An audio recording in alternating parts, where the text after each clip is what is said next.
karena dikepung oleh masalah. Kalau saya pergi ke luar negeri, ceramah di luar negeri, bertemu dengan teman-teman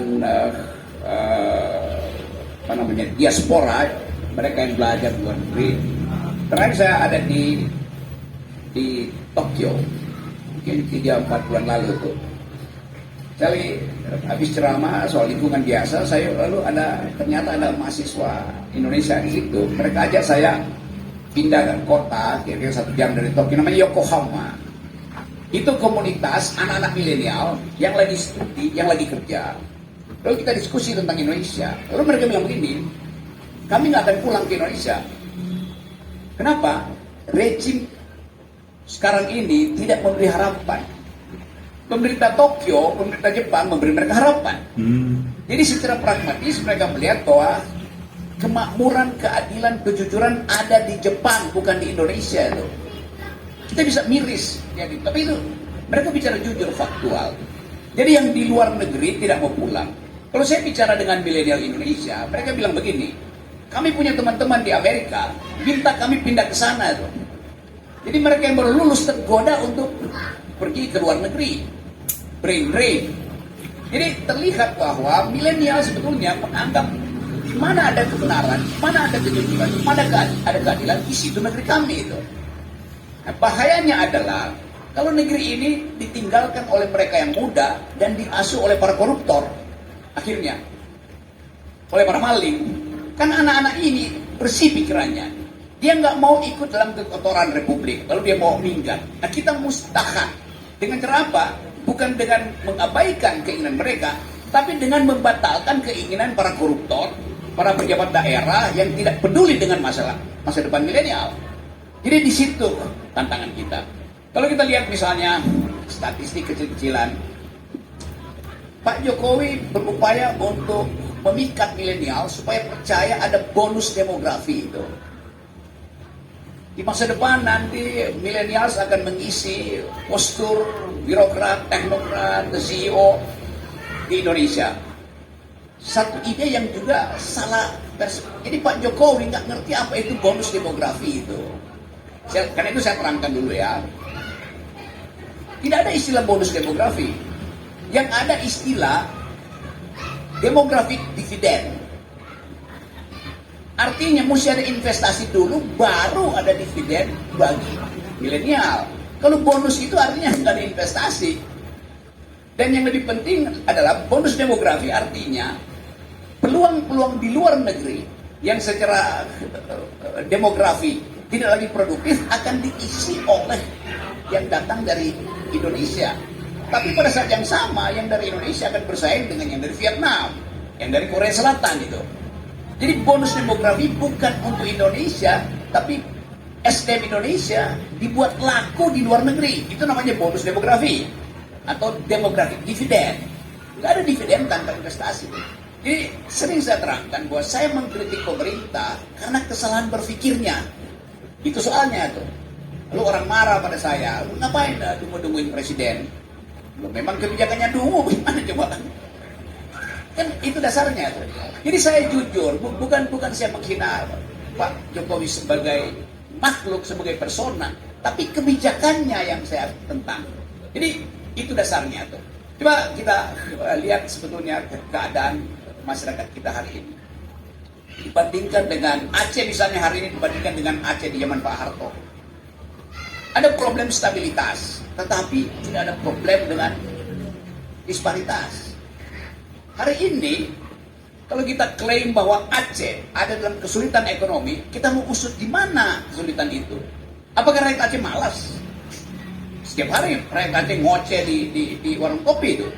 Sehingga warung kopi jadi, kopi artinya komunitas pikiran.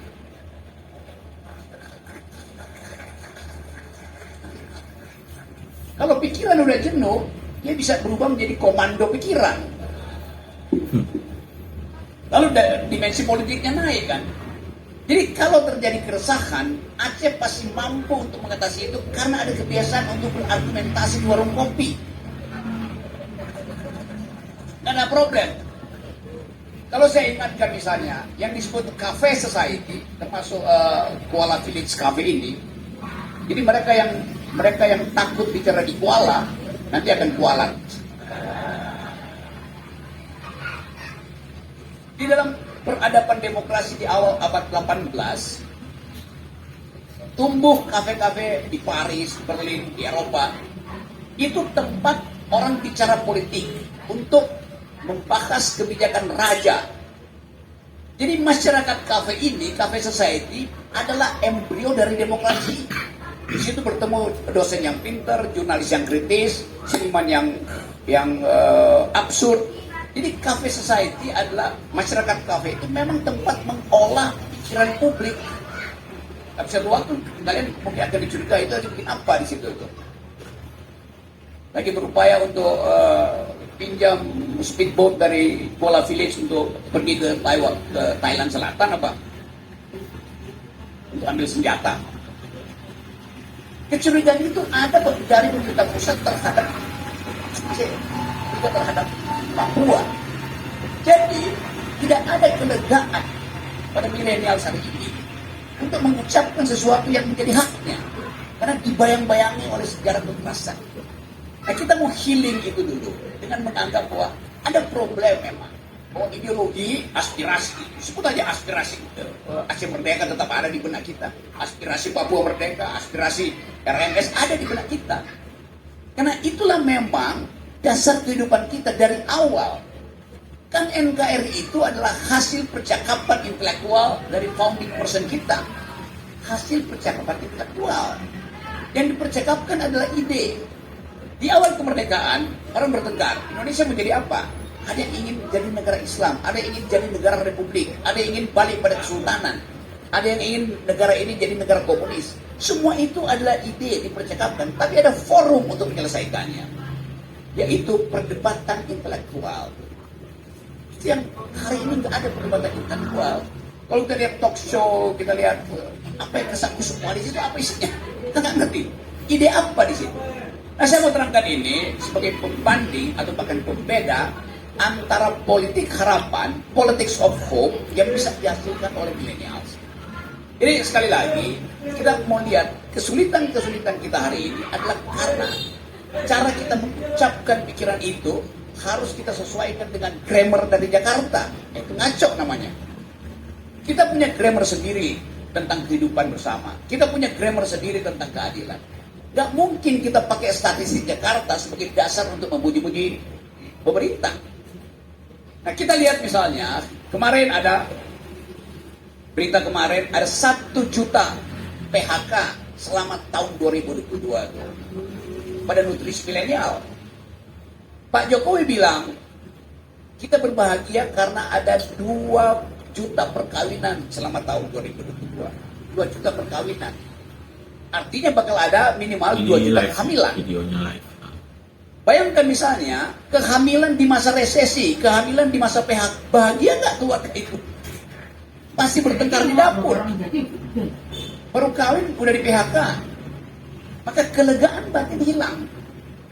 Jadi bagian yang tidak dilihat Pak Jokowi adalah PHK itu membatalkan rencana-rencana berkeluarga. Itu dasarnya sebetulnya. Itu yang saya kritik. Jadi kalau kita lihat bahwa ada PHK, itu artinya yang kita sebut bonus demografi akan hilang. Karena saya kasih angka misalnya, stunting, kekurangan nutrisi di Indonesia, prevalensinya ada 24%. Artinya 1 dari 4 anak usia dini itu mengalami kekurangan nutrisi. Anak yang di dalam formative years-nya, di masa pertumbuhannya kekurangan protein, kekurangan gizi, kekurangan vitamin, otaknya akan menyusut 20-25% 10 tahun ke depan. Itu riset kesehatan udah begitu.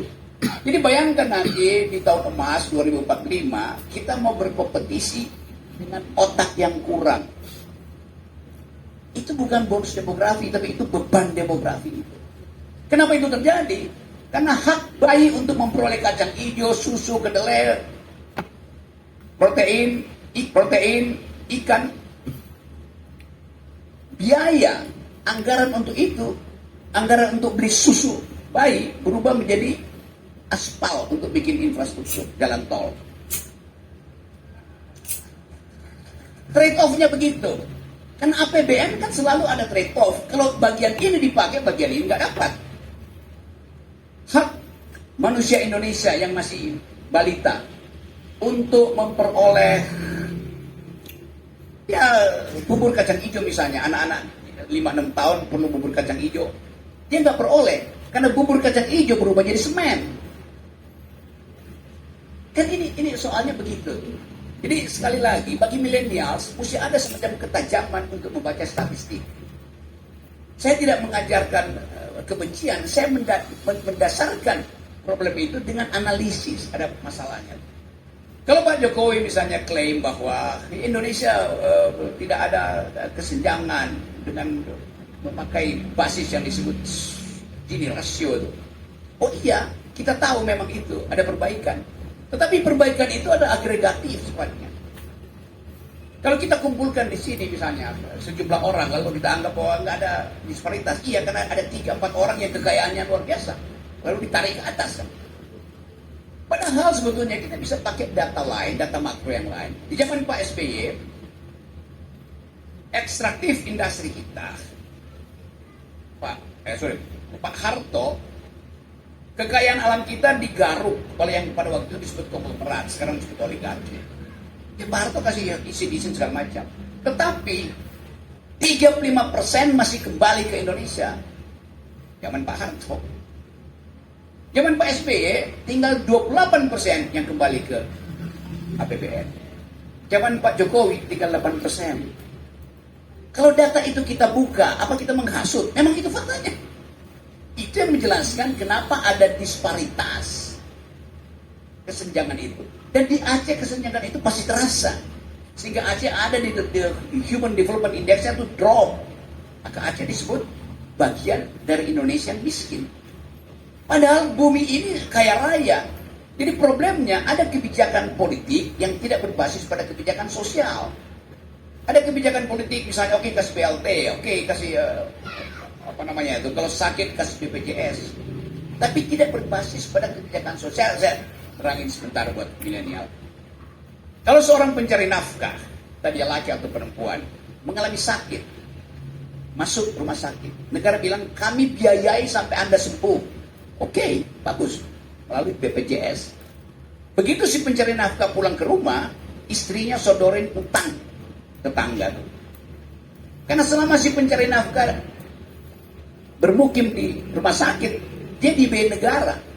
Tetapi keluarganya tidak dibiayai negara. Harusnya orang yang sakit sebagai pencari nafkah dibiayai negara, keluarga yang ditinggalkan juga diberi uang untuk bertahan selama dia sakit. Itu namanya social policy diamankan, public policy dilakukan. Public policy itu adalah BPJS, social policy adalah daya tahan keluarga. Jadi percuma kalau kita bilang ada jaminan sosial tapi tidak ada jaminan ke keluarga. Jadi dari awal tidak ada perencanaan politik yang basisnya ethics of care, yang ada ethics of right. Ethics of right artinya hak saya untuk menjadi sehat, oke. Tapi care terhadap keluarga nggak ada. Nah ini yang menerangkan bahwa kebijakan tidak dibuat berdasarkan perspektif feminisme misalnya. Kan mestinya tanya pada perempuan apa kebutuhan keluarga sebelum bikin BPJS yang segera jadi transaksi di antara partai untuk menghasilkan itu. Jadi teman-teman milenial, ada banyak kebijakan yang membuat kalian itu akhirnya tidak punya harapan. Satu-satunya harapan adalah menunggu perubahan politik. Dan perubahan politik itu juga sekarang sedang diganggu. Karena kalau terjadi perubahan politik, begitu banyak dokumen bisnis yang akan dibatalkan. Begitu banyak konsesi yang harus ditinjau ulang. Di Aceh terutama. Berapa banyak konsesi yang dikeluarkan oleh pemimpin Aceh untuk menghidupi oligarki lokal maupun oligarki nasional? Berapa banyak? Bisa nggak kita screen itu? Bisa pasti. Tetapi akan ada gangguan. Jadi sebetulnya kalau kita bicara tentang dunia lebih luas, kita percaya bahwa dari Aceh ada sumber intelektual yang tinggi. Karena sejarah Aceh ada sejarah perlawanan sekaligus sejarah intelektual. Kita baca naskah-naskah Iskandar Muda, kita baca seluruh peristiwa yang menyebabkan Aceh itu bergaul dengan India, bergaul dengan Timur Tengah. Kan itu datang dari kecerdasan masyarakat Aceh pada waktu itu. Dan itu yang hilang sekarang karena kebijakan tidak berpihak pada masa depan. Jadi sekali lagi saya tahu bahwa di sini ada super pikiran, ada laut di mana kita bisa dapat ikan dengan protein. Itu pentingnya kita makan ikan, bukan menghafal nama-nama ikan.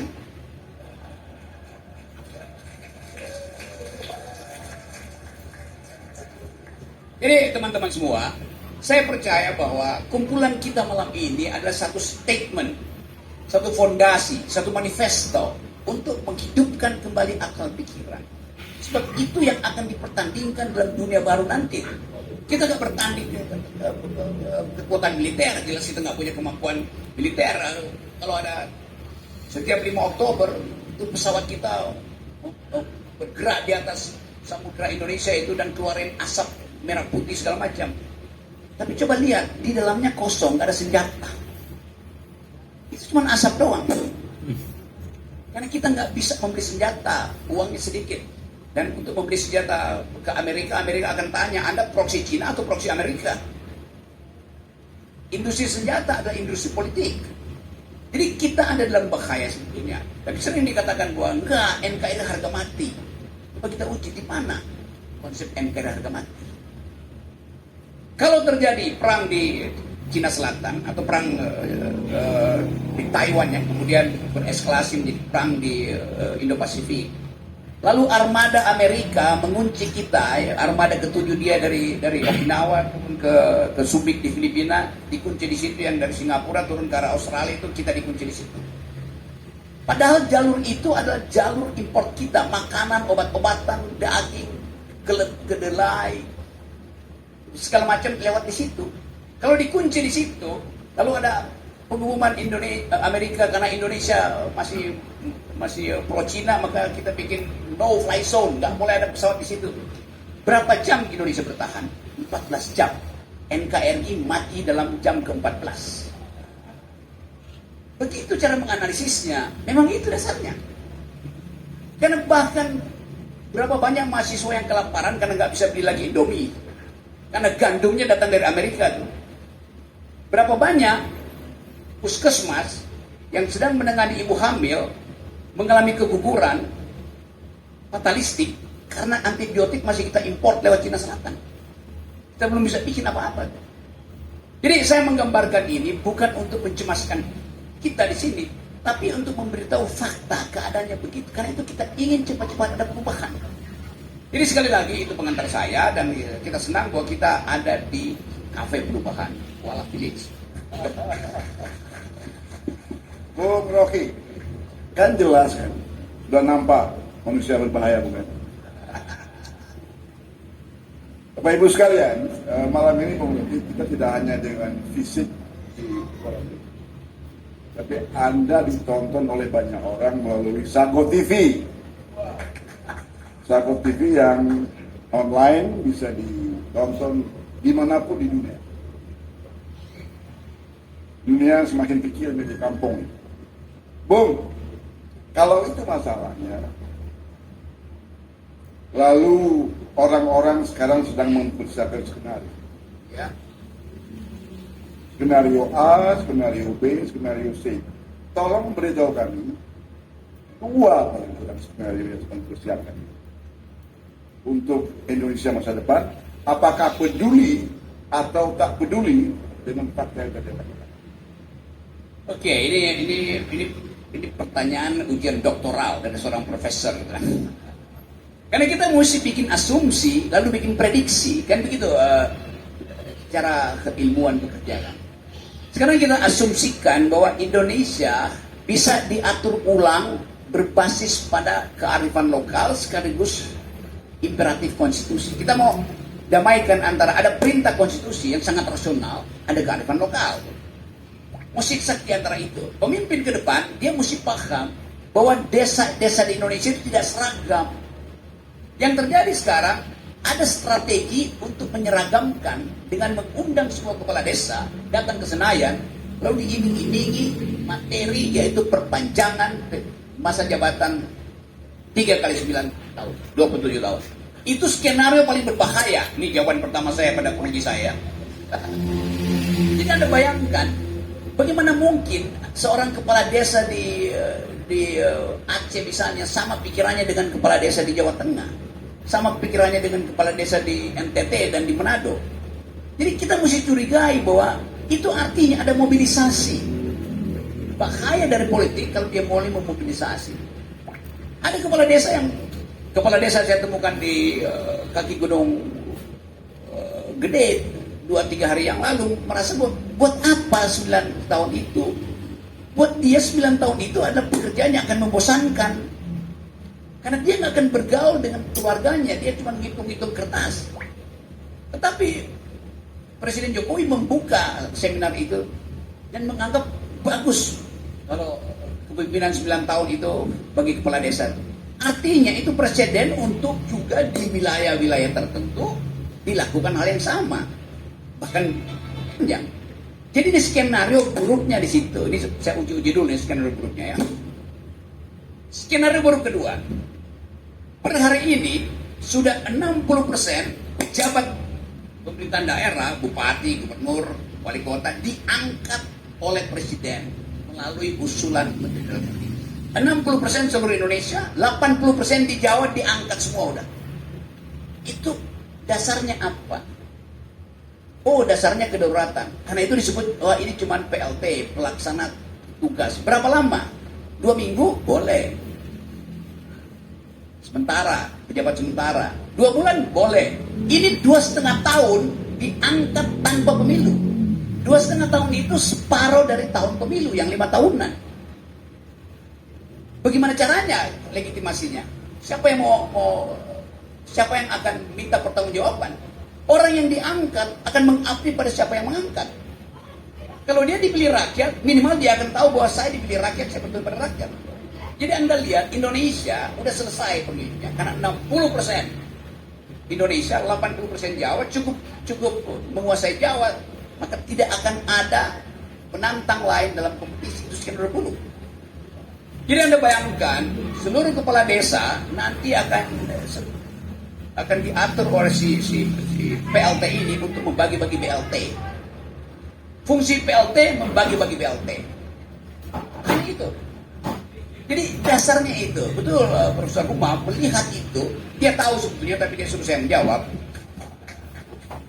Bahwa problem kita di situ ada jebakan dusta, jebakan maksiat politik berdasarkan skenario yang buruk itu. Nah kita ingin lepaskan itu, lalu kita bikin skenario baru. Apa yang mesti kita lakukan?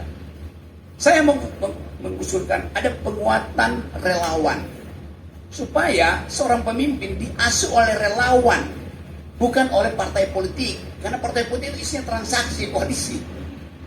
Jadi etika itu yang mesti ditertibkan. Tapi sekarang ada relawan partai. Bagaimana ada relawan partai? Partai ada kader. Pemuda Pancasila ini relawan kalau Anda tidak berinduk pada partai.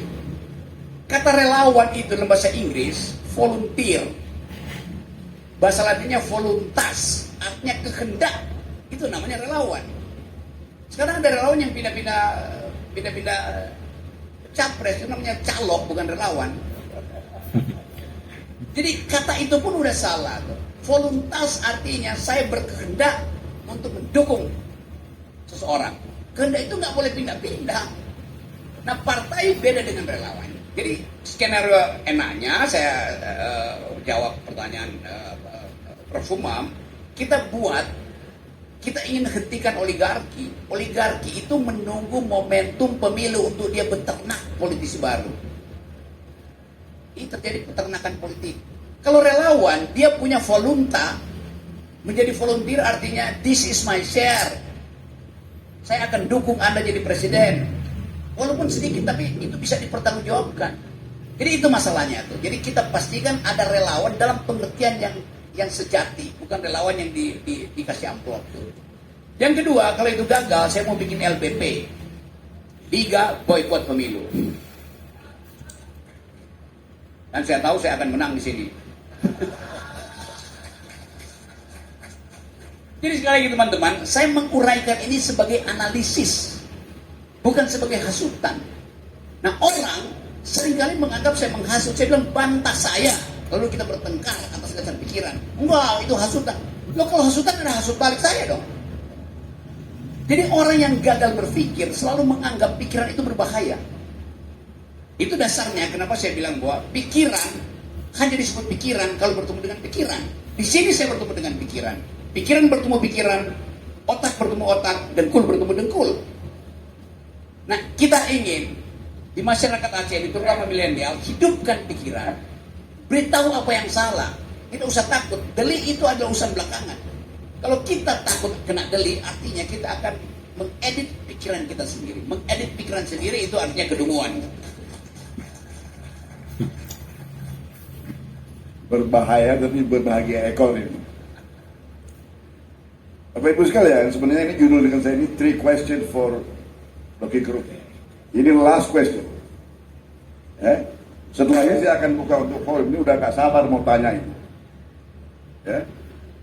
Bung Rocky, kalau itu skenario yang digambarkan, kalau itu masalah yang tantangannya untuk Indonesia, apa yang harus diperbuat kalau perlu direbut oleh milenial pada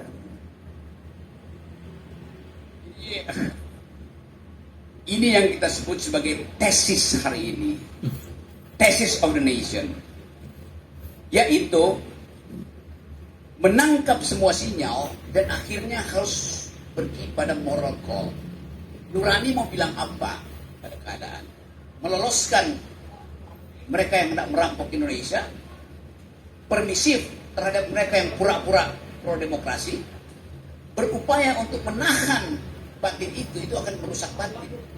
Jadi bagi milenial, saya anjurkan bikin semacam kaukus milenial Aceh, kaukus milenial Papua, kaukus milenial Ambon, supaya kita terkoneksi dengan satu ide bahwa kita tidak menginginkan Indonesia ini dipimpin oleh mereka yang tidak lolos etikabilitas dan intelektualitas. Dia boleh lolos elektabilitas. Saya sedang kampanye supaya semua calon presiden dia mesti difilter dalam 3 lapis. Lapis pertama adalah etikability, etikabilitas, moralitas. Lapis kedua adalah intelektualitas. Baru lapis ketiga elektabilitas. Sekarang yang diedarkan cuma elektabilitas yang bisa disokok lembaga survei, yang margin of errornya bisa berubah jadi margin of terror. Itu yang terjadi. Jadi pastikan bahwa kita punya filter. Milenial mau bilang silahkan KPU, silahkan partai politik peduli dengan ucapkan, gembar-gemborkan elektabilitas. Tapi kami milenial Aceh yang pertama adalah etikabilitas, yang kedua intelektualitas. Setelah itu baru kita uji elektabilitas. Assalamualaikum warahmatullahi wabarakatuh. Saya lulus dapat berapa nih, Prof? Anda A+ loh begitu. Bapak Ibu sekalian, saya tidak mau monopoli. Saya kira forum ini forum milik kita bersama. Saya ingin mengundang penguji baru untuk Bung Rocky. Tolong berdiri dan tunjuk tangan. Bagi yang mau bicara, tolong dimulai dari jam 7 sebelah kiri. Ya. Silakan.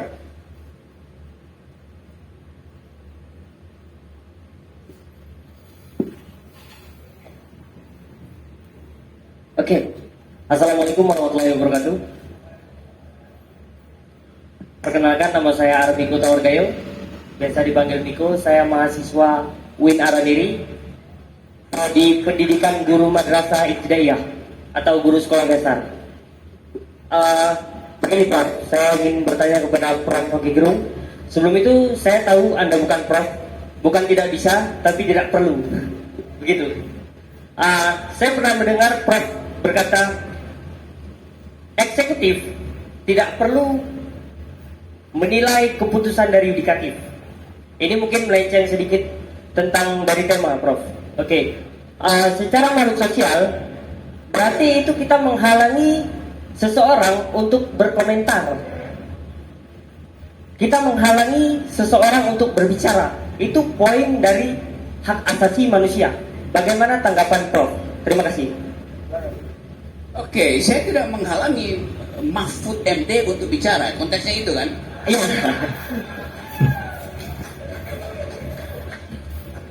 Yang saya halangi Menko Polhukam bicara, itu yang saya halangi. Bisa bedain ya? Oke, ya jelas itu. Jadi saya nggak menghalangi hak orang. Anda bicara iya, tapi kalau Anda pejabat Anda nggak boleh bicara. Karena ada yang disebut kontrol terhadap yudikatif oleh eksekutif. Karena itu saya bilang, pejabat eksekutif tidak boleh mengomentari hasil kesimpulan yudikatif. Dalam hal ini soal Sambo. Jadi sekali lagi, supaya ada di TV nanti, saya tidak melarang Mahfud MD bicara. Yang saya larang adalah Menko Polhukam untuk bicara.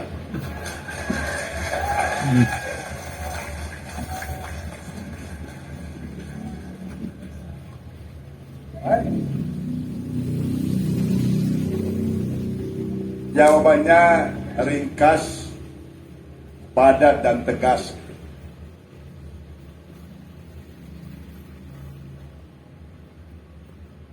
Saya ingin membuka lagi peluang yang baju merah ini. Assalamualaikum warahmatullahi wabarakatuh. Perkenalkan, nama saya Ren Mulidin, saya bagian dari keluarga Sapma PPAC. Sebelumnya, saya setuju apa yang telah Pak Rocky katakan tentang generasi milenial dan tantangan masa depan Indonesia, yang dimana juga kita nantinya akan menjadi generasi pimpinan seperti kita ini. Namun ada satu hal Pak Rocky yang saya sakit kepala, tentang ada ketika ada golongan yang mengobok-obokkan konstitusi tentang masa jabatan, yang dimana masa jabatan presiden itu hanya boleh 2 periode, tidak boleh lebih, apapun itu alasannya. Seperti wasiat bapak kami, orang tua kami, yaitu Pak Yapto Sulistyo Suryomono, dan telah memastikan bahwa kami ada berada barisan paling depan ketika ada orang yang mengubah atau membelokkan konstitusi Republik Indonesia. Yang jadi pertanyaannya, Pak, apakah benar ada komplotan elit yang telah dan sedang bekerja keras untuk mencari jalan jabatan 3 kali presiden atau perpanjangan masa jabatan untuk jangka waktu tertentu? Jika memang ada, siapa dedengkotnya atau lebih tepatnya siapa dalang besarnya? Terima kasih.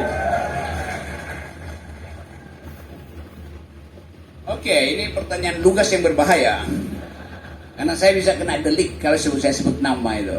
Saya terangkan aja gejalanya ya. Saya hidup di dunia kampus. Mata-mata saya di kampus banyak betul. Sekarang lagi beredar satu tim yang berupaya membujuk para pakar HTN untuk menyetujui Perpu tentang penundaan pemilu. Nanti diverifikasi namanya siapa. Kalau Anda jadi calon, nanti ada semacam list. Itu si MM 1 tahap lagi jadi guru besar, didatangi. Anda mau cepat jadi guru besar? Oke. Sodorkan teks, sosialisasikan tentang penundaan pemilu. Jadi memang operasi itu jalan real. Banyak pakar hukum HTN yang tadinya kritis pada pemerintah mulai meragukan integritasnya sendiri. Kalau dia diragukan orang, bisa dia meragukan integritas sendiri. Karena saya lihat beberapa pakar HTN, garasinya udah dibikin lebih lebar. Karena bakal dapat sogokan mobil listrik loh. Gejala itu yang saya baca sebagai persiapan untuk melahirkan regulasi untuk membatalkan atau menunda pemilu. Dasarnya sederhana. Sampai sekarang presiden tetap berupaya mencari calon pengganti dia yang nanti akan mengamankan dia setelah dia lengser.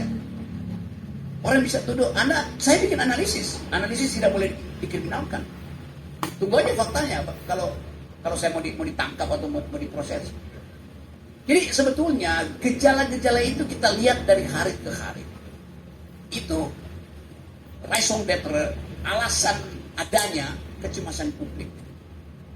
Sekarang prinsip kedua tadi bahwa di dalam demokrasi percepatan sirkulasi elit itu yang mesti diajukan. Bukan penundaan sirkulasi. Kalau dibikin 5 tahun, 7 periode, Anda tidak punya kesempatan untuk ikut dalam kompetisi. Kesempatan Anda sebagai milenial berhenti, tiba-tiba Anda sudah jadi kolonial. Jadi Anda sebetulnya diancam oleh regulasi itu. Secara etis, demokrasi menghendaki percepatan perubahan politik supaya ada pembaharuan terus-menerus. Demokrasi adalah ide tentang pembaruan, bukan ide tentang perpanjangan. Jadi itu dasarnya kenapa saya, teman-teman di Jakarta, terus-menerus mengawasi proses busuknya political decay, pembusukan politik yang diniatkan untuk memperpanjang atau menunda pemilu. Jadi saya kira itu dasarnya, dan silakan teman-teman milenial juga mulai nguping siapa tokoh-tokoh di sini yang potensial untuk dihasut atau diminta supaya garasinya diperlebar. Memang kita agak suka tadi waktu di mobil Rocky bilang ke saya itu juga rahasia. Dia bilang ke saya siapa imam besarnya gitu. Saya nggak mau melawan Rocky, diam aja saya. Baik, sekarang kita undang Sri Kandi. Ada nggak wanita? Mana wanita? Ada nggak wanita?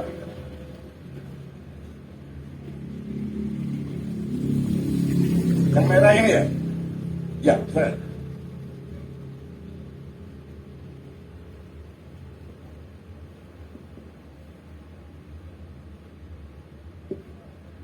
Selamat malam Pak Rocky. Pertanyaan dari saya sebenarnya pendek aja sih Pak. Apa benar lebih dari 90% kekayaan nasional kini itu udah dikuasai sama orang-orang kaya? Dan apa layak mereka itu sebenarnya disebut oligarki? Apa emang benar-benar ada oligarki yang mengatur pemerintah hari ini? Sebenarnya kalau misalnya bicara tentang masa depan Indonesia yang telah Bapak bicarakan tadi, seberapa seriuskah ancaman oligarki terhadap keberlangsungan NKRI? Sekian, terima kasih. Oke, itu pertanyaan pendek yang jawabannya bisa sangat panjang. Oke. Saya ringkas juga soalnya.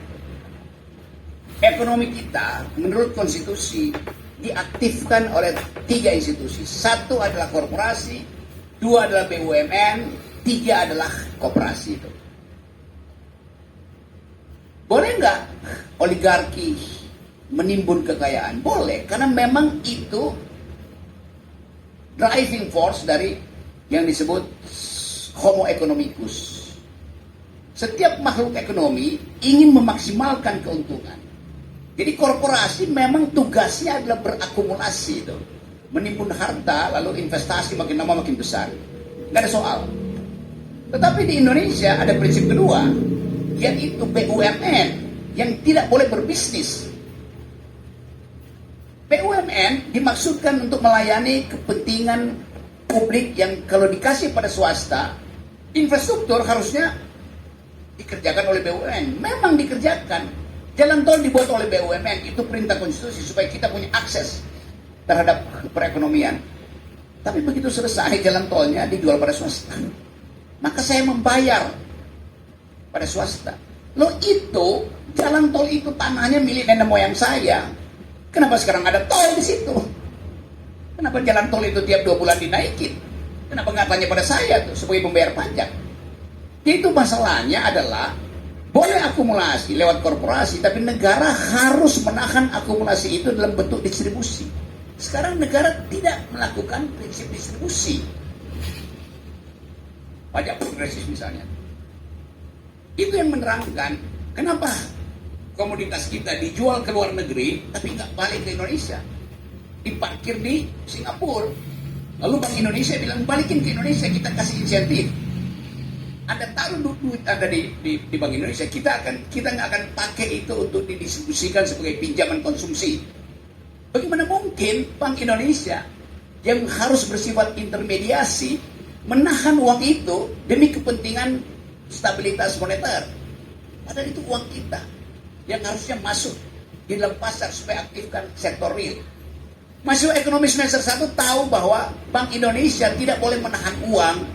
Dia mesti mendistribusikan itu sebagai pinjaman kredit, itu dasarnya. Sekarang ditaruh di situ sebagai cadangan. Padahal itu adalah hasil ekspor yang nggak balik ke kita. Karena apa? Karena oligarki ini tahu kalau dimasukin ke Indonesia dikorupsi juga akhirnya. Jadi dia parkirnya di luar negeri. Rational expectation mengganggu kita seolah-olah itu tindakan rasional. Padahal di belakang itu ada permainan buyback segala macam yang kita tahu. Cashback. Jadi dasarnya memang mungkin nggak belum 90% atau mungkin besok pagi udah 90% bahwa harta 4 orang Indonesia di Forbes itu setara dengan separuh pendapatan seluruh Indonesia. Kalau kita lihat misalnya yang di data yang ada di Forbes segala macam Forbes itu 50 orang Indonesia yang paling kaya itu di dalamnya ada 2-3 orang yang super kaya dan itu yang dimanipulasi melalui yang disebut Gini rasio yang sering saya terangkan. Coba saya ulangi di sini supaya kita paham milenial. Yang disebut Gini rasio yang dianggap oleh Presiden Jokowi membaik 34%. Saya kasih contoh. Ada petugas statistik datang ke sini, lalu dia tanya pada saya, Pak Rocky, pengeluaranmu sehari berapa Pak Rocky? Statistik, dia mau hitung Gini rasio. Saya bilang, pengeluaran saya per hari Rp10.000. Pak petugas, dia kata Rp10.000 itu. Kenapa cuma Rp10.000? Saya bilang, saya hanya makan kacang setiap hari karena di situ ada protein, ada sedikit karbohidrat, dan kacang rebus ada cairan. Saya dapat semuanya di situ. Cukup. Dia datang Pak Profesor Humam, sama juga. Profesor Humam irit di dalam konsumsi. Oke. Dia datang ke mahasiswa di ujung sana, dia tanya, Rahmat, berapa pengeluaranmu setiap hari? Rahmat bilang 10.000. Tugasnya catat 10.000. Dia tanya, 10.000 itu beli apa aja? Anda kan mahasiswa, mestinya makan banyak. Iya. 5.000 pertama saya pakai untuk sarapan segede-gedenya tuh, banyak. Terus 5.000 berikutnya saya beli promah. Dan nahan rasa lapar siang dan malam itu. Di luar sana, di bandara, petugas BPS menemui seseorang yang baru bikin kontrak dengan pejabat tinggi Aceh, yaitu konsesi tambang sawit. Ditanya oleh petugas itu, Bapak sebagai oligarki nasional yang lagi beroperasi di Aceh, pengeluarannya berapa? Bapaknya bilang, saya mengeluarkan 10%, Rp10.000. Loh, kok bisa cuma Rp10.000? Karena saya banyak penyakit, kata dokter makan vitamin aja, vitamin cuma Rp10.000. Dicatat oleh petugas BPS, Rocky Gerung, Humam, Rahmat, dan bapak itu hanya mengeluarkan Rp10.000 per hari. Artinya, tidak ada kesenjangan. Karena yang diperiksa data pengeluaran per hari. Bukan pendapatannya, bukan tabungannya. Padahal dompet saya sedikit lebih tipis dari dompet Pak Umar. Dan dompet mahasiswa itu betul-betul isinya tinggal Rp2.000. Seluruh dompet kita di sini dikumpulkan, nggak ada apa-apanya dibandingkan dengan dompet si oligarki yang ditemui pakai private jet di bandara pada Aceh. Itu yang namanya penipuan statistik. Jelas ada kesenjangan, tetapi statistik bilang enggak ada kesenjangan. Jadi paham bahwa statistik itu berbohong. Nah, itu dasarnya kenapa milenial saya mau ajarkan cara berpikir kritis. Jangan sekedar baca statistik. Mahasiswa tingkat 1 tahu bahwa Gini rasio yang dihitung berdasarkan pendapatan itu bohong. Berdasarkan pengeluaran bohong. Berdasarkan pendapatan, nggak ada data di negara ini yang tahu berapa pendapatan orang. Karena dimanipulasi. Jadi dasarnya itu, ini cuma sinyal bahwa kebijakan pemerintah itu seringkali disembunyikan melalui data statistik yang isinya adalah DUNGU.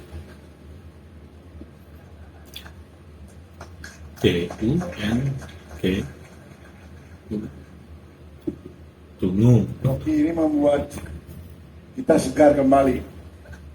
Ya, ini udah setengah 10, tapi rasanya mesti jam 8 gitu ya. Tadi jam 7, kemudian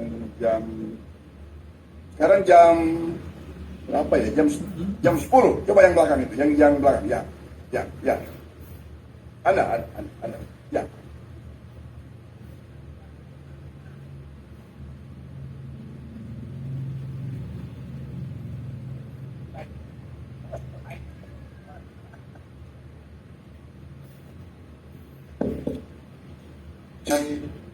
Assalamualaikum warahmatullahi wabarakatuh.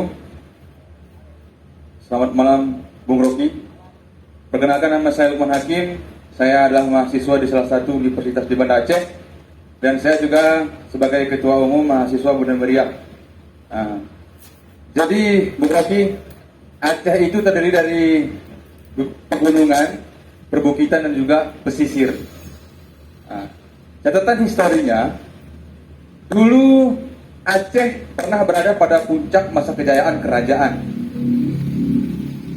di mana pada saat itu setiap wilayah di Aceh memiliki jagoan atau kerajaan masing-masing yang sama-sama berjaya.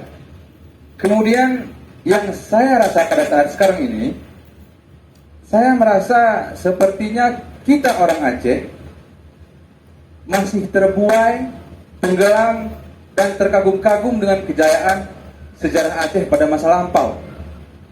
Mengapa saya katakan seperti itu? Buktinya sampai saat sekarang ini Aceh masih menjadi provinsi termiskin dengan sumber daya alam yang sangat kaya seperti Bung Rocky katakan. Jadi mengacu kepada judul kita pada malam hari ini, milenial dan masa depan Indonesia, dan saya mau jadikan milenial dan masa depan Aceh. Bagaimana menurut Bung Rocky untuk kami milenial Aceh ini agar tidak selalu mengacu pada kejayaan pada masa lampau sehingga terpuruk di pada masa saat sekarang ini? Kami mohon bimbingan dari Bung Rocky, komunikasi seperti apa yang harus kami lakukan agar kami ini bersatu, dan bisa jadi suatu saat nanti muncul calon presiden dari provinsi Aceh. Terima kasih Bung Rocky. Assalamualaikum warahmatullahi wabarakatuh. Kalau soal presiden dari Aceh, saya datang ke sini udah 2 kali. Saya datang ketiga kali, saya mau ganti KTP supaya bisa nyalek dari Aceh. Memang itu hal yang terus memiskinkan. Kan itu yang bisa kita uji kan. Jadi Anda di Aceh bukan sekedar mengalami kesusahan ekonomi, tapi kesusahan untuk merdeka. Susah merdeka. Saya terangkan tadi bahwa dengan pengetahuan kita tentang nasib republik yang di ujung tanduk secara ekonomi, di ujung tanduk secara sosial, di ujung tanduk secara politik, persiapan-persiapan ekstra normal itu yang mesti kita susun sejak sekarang. Pertanyaannya misalnya, kalau terjadi kemacetan politik, pemilu ditunda, dan ada social unrest, orang menganggap bahwa itu melanggar konstitusi, diproses di DPR, pidato Ketua MPR Bambang Susatyo yang juga anggota penasihat Pemuda Pancasila, dia bilang, saya menolak pemberlakuan kedaruratan sipil karena ada kerusuhan. Lalu dia dipecat. Lalu timbul lagi gerakan baru tuh. Bupati Meranti siap-siap untuk bergabung dengan Malaysia. Bupati Ternate menganggap bahwa Presiden berbohong dalam soal pertumbuhan ekonomi di Ternate. Kan Presiden bilang Ternate itu paling makmur bahkan di seluruh dunia karena dia bertumbuh 25% growth-nya. Di mana di dunia ini ada satu daerah yang tumbuhnya 25%? Lalu si bupati bilang bahwa yang bertumbuh itu cuma 3 orang yang punya nikel di situ. Kan mestinya Presiden mampu untuk mengkoreksi itu, tapi dibiarkan. Jadi ada keresahan di negeri ini sehingga kita we are living in the republic of fear. Kita cemas keadaan kita. Milenial ada di dalam kegamangan. Dia mau masuk dalam kotak pemilu, suara pemilu, tapi dia nggak tahu suara dia itu akan diwakili oleh siapa untuk bicara masa depan. Jadi sejak sekarang bikin aja semacam 3 listing Pemimpin yang tidak paham tentang kerusakan lingkungan dicoret aja. Pemimpin yang terus-menerus mengedarkan Islamofobi dicoret aja. Pemimpin yang membatasi kebebasan berbicara dicoret aja. Jadi lakukan negatif campaign pada mereka tuh, supaya ada kesepakatan milenial, paling nggak di Aceh akan ditonton oleh milenial se-Indonesia, bahwa dari Aceh ada sinyal kejujuran, dari Aceh ada sinyal keadilan, dari Aceh ada cahaya kebenaran. Kita butuh itu. Jadi jangan menganggap bahwa kita nggak bisa apa-apa itu. Lakukan sesuatu. Ada baliho di mana-mana di sini yang mungkin nggak dipakai karena korporasinya udah hilang. Tulis aja gede-gede di situ. Kami butuh pemimpin yang tidak pernah berbohong. Kami butuh pemimpin yang tidak anti-Islam. Kami butuh macam-macam aja ditulis itu kan. Itu kita sebut manifesto milenial. Geger pasti disorot oleh kamera dunia. Itu yang memungkinkan roda perubahan itu bisa dipercepat. Jadi kristalisasi ide itu yang mesti dihasilkan oleh milenial.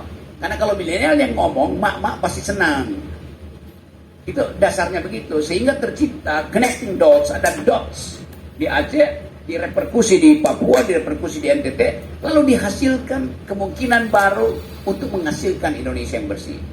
Jadi mulailah dengan ide kecil yang kemudian bisa kita viralkan dan itu akan menghasilkan perubahan. Jadi hanya itu, kalau Anda tidak ingin revolusi, tapi bagi saya memang satu perubahan itu harus didasarkan pada satu social base yang harus berubah itu. Jadi kira-kira itu tips kecil ya. Yang lebih gede nanti saya WA. Bung Rocky, ini sebelum saya kasih untuk yang lain, Anda sudah memulai yang agak hangat ini. Saya mau Anda komentari yang disebut Islamofobia. Ya. Apa yang belum kami tahu tentang fenomena Islamofobia atau apapun namanya di Indonesia? Coba bantu kami.